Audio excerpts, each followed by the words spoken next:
अष्टांग का महापर्व का विधान 8 दिन का कर रहे हैं। हम आपको विश्वास दिलाते हैं इस बात का। पहले तो मुझे भी विश्वास नहीं था अपनी बात का, लेकिन एक और उदाहरण बताता हूं कि मनावर की घटना है। अभी हम पिछले वर्ष मनावर में थे,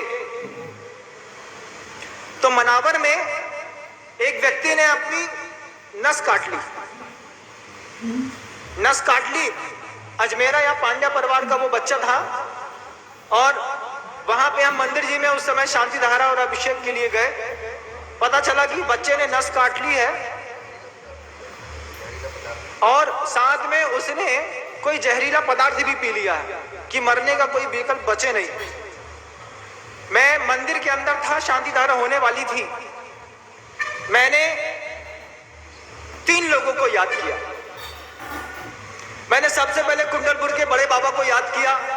बड़े बाबा, आपकी तो बड़ी प्रसिद्धि है इस जग में। वो 20-21 साल का बच्चा, उसने नस काट ली और जहर पी लिया।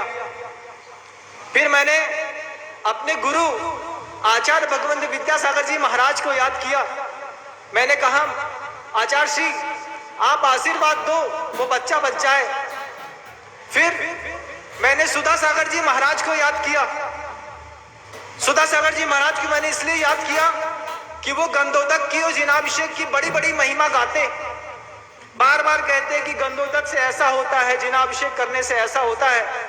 मैंने कहा कि आज सुधा सागर जी महाराज की सबसे बड़ी परीक्षा आज है कि उनका आशीर्वाद लेकर के ये शांति धारा मैं बोलूंगा, ये गंधोदक यहां से उठ करके इंदौर तक हॉस्पिटल तक जाएगा, और अगर वो बच्चा नहीं बचा तो ये गंधोदक भी किसी काम का नहीं है और ये मंत्र भी सब धोखे वाले हैं। ये मैं अपने मन के अंदर ही अंदर सोच रहा था।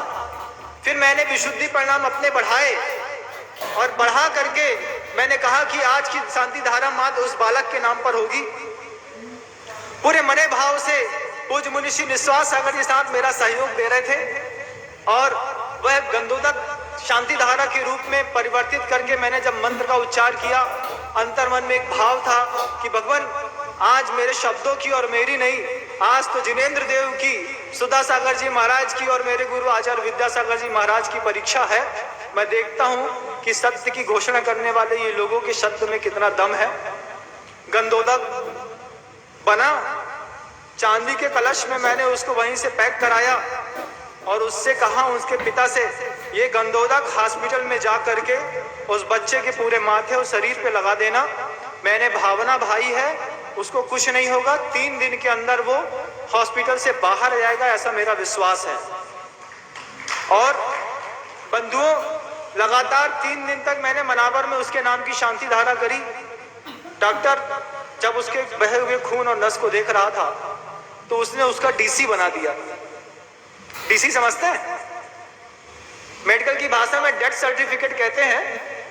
मरीज मरता नहीं है, लेकिन डॉक्टर पकड़ लेता है कि 4 घंटे में मर जाएगा, तो काउंटर में जाकर के बोलता है, फलाने बेड का जो पेशेंट है उसका डीसी बना दो। उसका लोगों ने डीसी बना दिया था। और जब 3 दिन लगातार गंधोदक भेजा और उसको लगाया, और कुछ एक ऐसी विधि भी मैंने उनको कानों में बताई जो मैं मंच में नहीं बताऊंगा आज, लेकिन विधान के बीच में जरूर बताऊंगा, आपको विश्वास दिलाता हूं। मैंने कुछ ऐसी गंधोदक की विधि भी बताई कि इस विधि से गंधोदक का ऐसा ऐसा प्रयोग करना। 3 दिन बेहोश रहने के बाद 4थे दिन जब उस व्यक्ति ने आंख खोली तो डॉक्टर आश्चर्य में थे कि इसको बचाने वाला मैं तो नहीं हूं, किसी और शक्ति ने इसको बचा लिया। जल के समान मृदुल और चंद्रमा के समान शीतल, परम पूज्य मुनि श्री 108 विनम्र सागर